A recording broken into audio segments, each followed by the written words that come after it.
Guys, and welcome back. Now that we have completed our user authentication, we are ready to merge those changes into the master branch.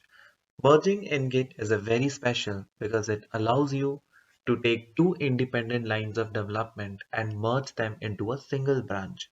But before we can do a merge, we are actually need to change back to our master branch. Based on our last git status command, we are on the user authentication branch and there is nothing to commit. So we are ready to go back to the master branch. All merging will be done from the branch that you want your changes merged into.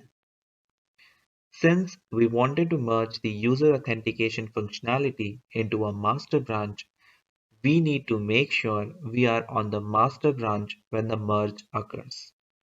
As stated before, Git checkout will allow us to navigate between branches that we have created. So let's do a git checkout, the master branch.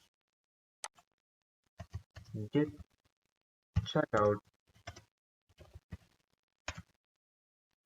master. Now that we have successfully switched to master branch, we are ready to merge our changes. Merging is easy in Git.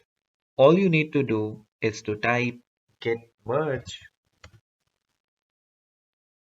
followed by the branch that you wanted to merge. In our case, it's a user authentication branch.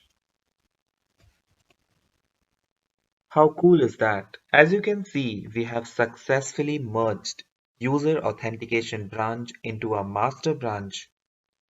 In our user authentication branch, we created auth.js file and also index.html file. So let's do a git status.